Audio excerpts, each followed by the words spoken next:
Hey, what's up, students? We're back with one more example of point slope. This time we're doing a perpendicular slope. So here we go.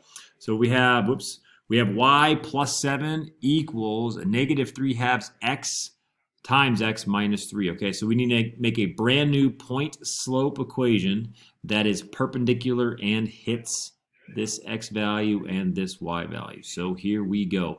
Let's see here. Perpendicular slope means the opposite reciprocal. All right, so what's the opposite reciprocal of a negative 3/2? Probably a positive 2/3. Okay, opposite reciprocal. One's negative, one's positive. Reciprocal means you flip.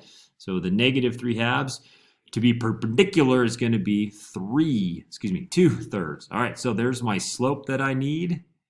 Okay, there's my x value, there's my y value. So I'm going to make a brand new point slope equation. So I'm going to go y minus the y coordinate equals the slope times x minus the x coordinate. Let's drop in all the ingredients. Let's see here. Y minus the y coordinate would be y minus a negative 2, which is going to be a plus 2. Because remember, there's always an opposite move. If it's negative 2 as a coordinate point, it's going to be plus 2 in the equation.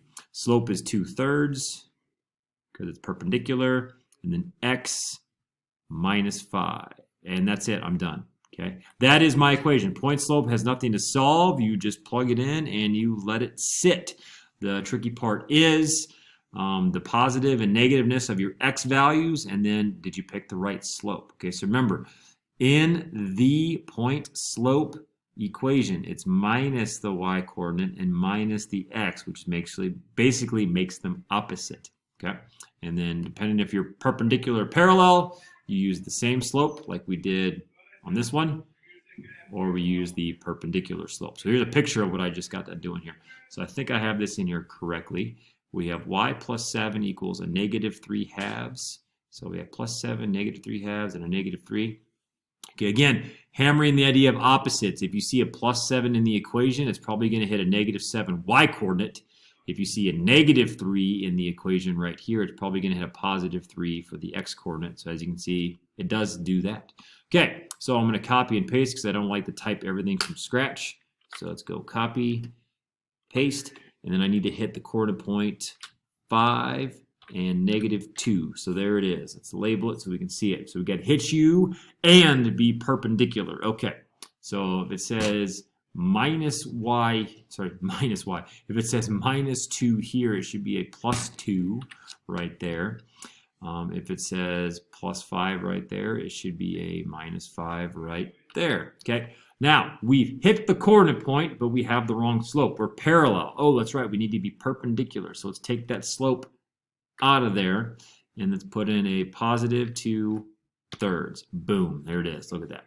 Bullseye, 5 and negative 2, and we're perpendicular. Look at that, 90 degrees. All right, so it's a very, very precise move. We've cut through the other line at 90 degrees, and we've bullseyed this other coordinate point. So it's very, very precise mathematical moves we're doing here. Okay, so again, that's about it, friends. Just drop in the x and y values appropriately. Remember, you have the opposite rule.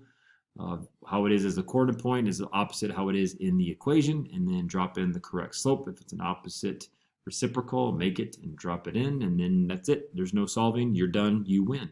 Okay, so that's all I got, friends. We'll see you in class.